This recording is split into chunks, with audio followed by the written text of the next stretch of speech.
It's about that time. We're going to be going over the top 5 picks that you need to be abusing in order to make the most out of your games. This is going to be more of a chill patch, not quite as big as some of the other patches we've seen recently, simply because Riot has been so focused on their 10-year anniversary event. Don't worry though, there are still going to be plenty of priority picks for you to be locking in, and we've got a few honorable mentions for you as well. Right now, we're doing a special Halloween offer for our website. By using code Halloween2019, you can get 50% off your order. So, if you've been on the fence about our website up until this point, now is a great time to try it.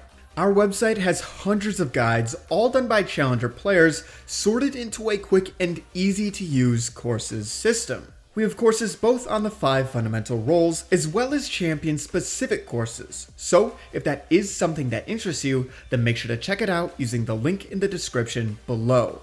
As always, let's start off right away with the top lane.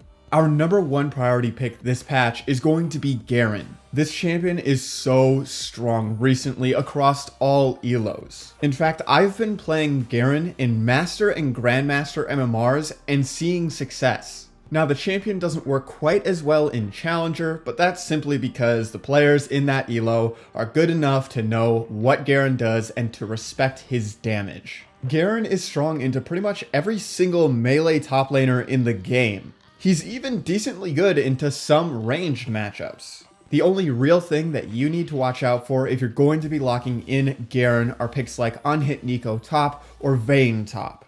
These are going to be picks that you're going to be completely unable to win, and they're going to outscale you, making it so that your pick is going to be pretty useless. If I do intend to lock in Garen, then I always ban Vayne, because that is just not a matchup that you ever want to be playing. Now, some honorable mentions for the top lane are going to be Camille and Darius this patch. Both of these picks are picks that are able to stand up to Garen in a 1v1. They won't just instantly die, and they have a chance to at least turn the fight. Camille is a kleptomancy laner that we've been seeing more and more of lately. This is a pick that you're going to want to take into lower damage melee targets, because that's going to allow you to farm as many klepto stacks as possible. Darius, on the other hand, is a pick that you're going to want to lock if you want complete lane domination. For most champions, if they get hit by Darius's Q or his pull, it is an instant death sentence. Darius has one of the best lane phases out of any top laner in the game, but he also has the added benefit of scaling well into the mid and late game due to the fact that his ultimate will reset,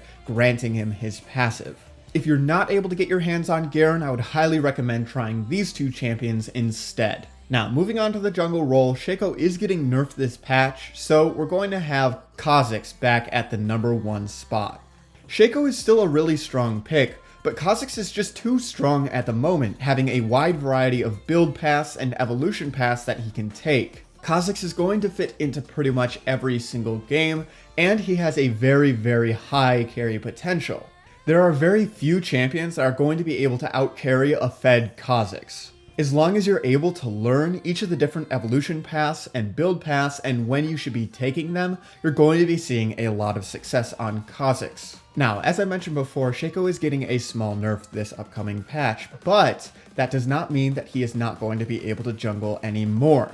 This nerf is targeted at making it so that Shaco will not be able to hit level 3 while his side lanes are still level 1 anymore. Jungle Shaco is still going to be very strong. He's not going to be feeling this nerf past his first clear anyways, making it so that Shaco is going to be one of our honorable mentions. Again, with Shaco, there is a lot of versatility with his build path and his playstyle. You can either build AP Shaco and play around his traps and his clone, or you can go raw assassin Shaco looking to one-shot one of the enemy carries using your stealth. For this reason, Shaco, just like Kha'Zix, is able to fit into every single team comp, making him a huge threat. Now, our second honorable mention this patch is going to be Warwick. Both Warwick's Q and his W are both getting buffed, which should be increasing his clear speed a massive amount. This makes it so that Warwick is able to have that much more uptime on the map. He's also going to excel at 1v1s with these buffs to his Q and his W. Overall, it's the raw size of these buffs that's going to push Warwick into the meta in patch 9.21. Warwick was already a really good pick for junglers in solo queue because if anyone on the enemy team ever got low, you could just run at them and oftentimes kill them. With increased damage, he's got a better shot of actually getting the kill, and with a faster clear speed, it means he's going to be able to run at people more often. If you're newer to the jungle, I highly recommend Warwick as your go-to pick because he is so easy to jungle with. His sustain is really good, his clear is really good, and once you get Tiamat, you don't really need to focus on your clear, and you can focus on other things and paying attention to what's going on the map. Now moving on to the mid lane, we still don't really have a super defined meta. Honestly, as far as mid lane, you can play pretty much whatever you want to play. The picks that I would recommend are going to be Ahri, Syndra, and Orianna. These picks are all going to be able to establish early lane dominance, meaning you're going to have control of the lane, meaning you can push in whenever you need to, get vision, help your jungler, roam, whatever it is you need to be doing. Some picks like Kassadin are still okay, but the main issue is you cannot gain wave control early on into the game, meaning for the first 6 levels, you're not going to be able to impact the map. Now there's also roamers like Talon. Now the main issue with Talon is that most elos don't understand how to push properly, meaning they can't get as big of a roam timer as you normally would be able to. While Talon is definitely easy to play mechanically and you can score some solo kills in the laning phase, you need to know how to manipulate waves in order to make the most of his roaming. Now moving on to ADC. Unfortunately, ADC is just as stale as it has been for the vast majority of the season. There's only going to be a few viable picks for ADC, namely Kai'Sa and Xayah. These two should be your go-to ADCs because they have inherent safety in their kit and they don't rely on their team for peel and survivability.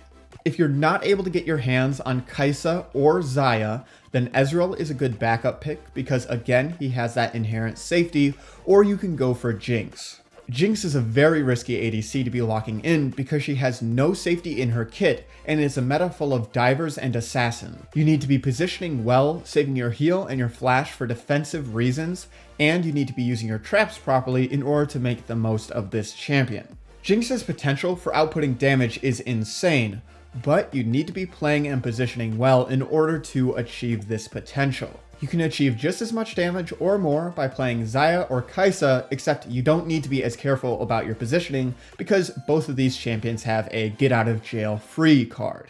Last but not least, we have support. Now support's actually in a pretty cool spot right now. The meta is full of hook champions, enchanters, and off-meta supports. Hook champions like Pyke, Blitz, Thresh, and Nautilus are performing the best right now, and these are good champions for solo carrying as a support. They have a good amount of damage, so a hook in the laning phase is almost always a guaranteed kill. Even if you have an ADC who has no clue what they're doing, locking in a hook champion will oftentimes get them a lead in the laning phase. Then you've also got your enchanter supports. This is going to be stuff like Yuumi, Nami, and Lulu. This is typically better if you have an ADC player who's very comfortable on ADC and they just want to scale, or if you're playing into a very poke-heavy lane. Lulu is receiving some love this upcoming patch, making it so that she should be back on top as far as enchanters go. If you're looking to play an enchanter and you're not able to get your hands on Yuumi,